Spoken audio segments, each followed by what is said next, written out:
Good morning, everybody. James Hancock here. I am a little hungover, but I wanted to throw down a song-to-song review. Went out last night with some old friends and an old English professor of mine, and I convinced them all to go see Terrence Malick's new movie. Not really knowing what to expect on a personal level, but also not really knowing how they might react to a late period Terrence Malick movie. But I figured, why not? It's opening night. Let's roll the dice and see what happens. And I'll just say that in terms of the overall group impression, it was less than favorable. However, they're not a big, giant film nerd like myself, nor are any of them rabid Terrence Malick fans. So I have to say that while a lot of the negativity that's been out there against Song to Song probably is fair, it's not a movie for everybody. However, if you're a Terrence Malick fan, if you like To the Wonder, if you like Knight of Cups, then you're going to love Song to Song, because these three movies basically serve as a kind of trilogy, and I might even make a case for Song to Song being the strongest, or at least my favorite, of these three movies. Before I get too far ahead of myself, I should say at the outset that my favorite Terrence Malick is still Badlands. I think Badlands is one of the most audacious, profound debuts by a filmmaker ever. I mean, every once in a while, a filmmaker will come out of the gate with the first movie like David Lynch in Eraserhead or Orson Welles in Citizen Kane, and it just blows your mind that somebody can be that talented and that confident in their storytelling voice right from the word go. And I feel like Terrence Malick belongs to that very, very small list of people. When he returned from his self-imposed exile with Thin Red Line in the late 90s, I greeted that with total fanfare and delight, because I was in college studying his stuff at a time where no one even knew if he was ever going to come back. And when he did come back, it was amazing. But what's crazy is that between Thin Red Line, The New World, and Tree of Life, he made like 3 movies over the course of 13, 14 years. But in the last couple of years, it's almost like he's had this panic under him, like he's aware of his own mortality or his own imminent demise, and he's been his most productive he's been his entire career. And this is a guy who's now, let's see how old Terrence Malick is. He was born in 1943, so what does that make him? 70, he'll be 74 later this year in November. And what's crazy is that if you look at his credits, To the Wonder 2012, Knight of Cups 2015, Voyage of Time 2016, Song to Song 2017, and a movie called Radagund, which is a World War II film coming out in 2017. It's in post-production. It's an astonishing output in a relatively short period of time. It basically is the same output that he had in the first 30 years of his career. So, yeah, I think anytime Terrence Malick wants to make more movies, that is a good thing. The question is, how does Song to Song measure up against the rest of his overall filmography? I mean, for me, Badlands, Days of Heaven, Tree of Life, that's the trinity. I think those are his 3 strongest. Thin Red Line for me is a notch below. While a lot of it is just awe-inspiring and incredible, especially that sequence where Nick Nolte's driving the guys up the hill against insurmountable, or basically an unbeatable foe. But let's focus on Song to Song. Ostensibly, Song to Song is about the Austin music scene, and the movie does take place in Austin and does feature musicians and a producer. But mostly, this is a movie about human relationships. Rooney Mara, Michael Fassbender, and Ryan Gosling are in a bit of a love triangle. Rooney Mara is in love with Ryan Gosling, who's a talented young musician, but she also wants to have her own career, and she has an attraction to this very, very powerful, successful music producer played by Michael Fassbender. So she's kind of always drifting back and forth between the two men who work together, but who are also close friends and eventually enemies. It's the kind of initially loving but eventually bitter love triangle that we've seen in a lot of movies before. And then the movie definitely sprawls out like a spider web in a bunch of different directions. At one point, Natalie Portman comes onto the scene, and Rooney Mara also goes off and gets involved with a beautiful woman from France. And we see there's a lot of drifting, evolving, and personal growth and that sort of thing.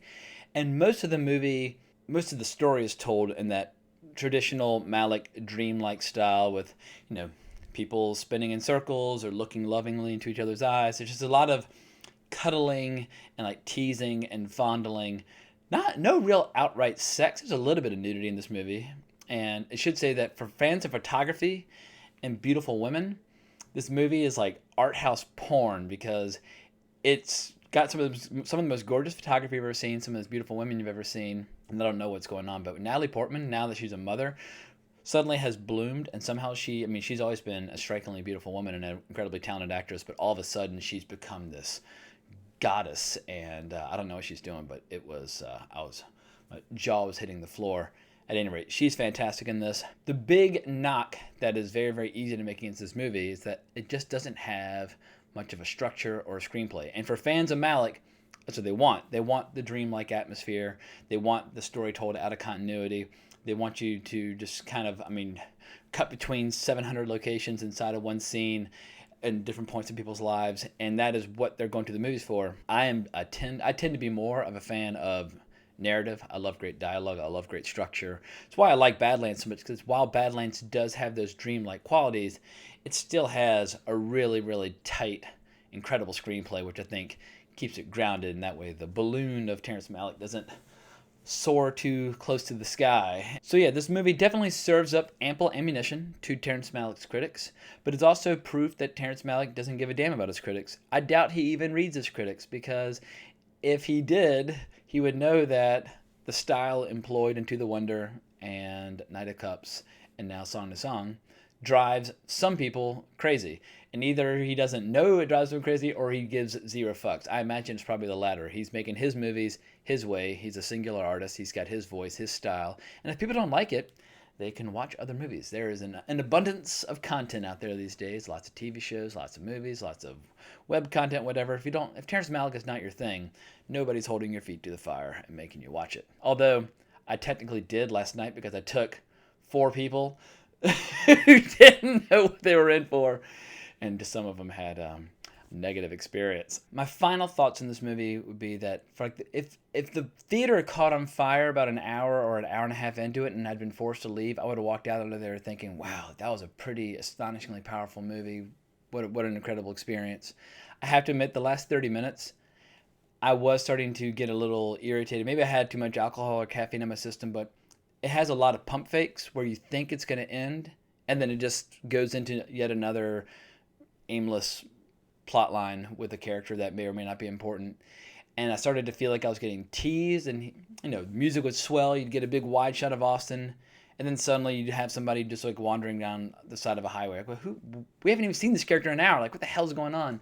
So that for me, structurally, was a little bit frustrating. For me, I guess Terrence Malick now, I would just love to see him genuinely surprise and astonish his hardcore fans one last time before his career draws to a close, because he could continue making movies like this and his fans would be very pleased and his fans would continue to show up. And when the books are finally closed on his life and his career, he will be celebrated as a great artist and a great filmmaker. I would love to see him make another movie on the level of Tree of Life or Badlands before all is said and done. I mean, there are people who their entire career in photography is owed to the fact that they saw Days of Heaven at a crucial point in their lives and they were astonished and it changed their lives. I think he's got that movie still in his DNA, and I would love to see him deliver one. And it'd also just be nice to see all of his critics have to double back and say, oh, well, we were wrong and he's amazing and we take it all back. That'll never happen. But it'd just be nice for them to have to shut the fuck up for one movie. Because with this flick, I'm not going to argue with anybody who says they're not into Song of Song. It's got plenty to criticize, even if I want to criticize it, for my part, in a loving way, as opposed to a snarky, kind of hateful way, which a lot of other people are indulging in. So yeah, Song to Song, it's got great music, beautiful actors, great locations, great photography. It's missing a screenplay, and you can be the judge of whether that's a good thing or a bad thing, because a lot of this movie is basically Terrence Malick crawling up his own navel, or in the case of this film, maybe Rooney Mara's navel, because I don't think there's ever been a movie that devotes more time to lovingly capturing beautiful abdomens and navels in movie history than this movie. I mean, Rooney Mara and Natalie Portman, you're going to see their bellies a lot in there, You can take it or leave it, but it's in there. Some people, their eyes are going to roll back in their head as they watch this, like, come on! What's going on? And other people are just going to be just wide-eyed, jaw-dropped, and just transfixed. So if that sounds like your kind of thing, go check it out. And if that doesn't sound like your kind of thing, there are other things you can go see. So, hope you enjoyed this review. Hope you'll subscribe to my channel. Hope you'll check out some Terrence Malick movies. I really do feel that he's one of the strongest filmmakers of the last few decades. And I hope everyone has a very, very pleasant weekend at the movies. Bye bye.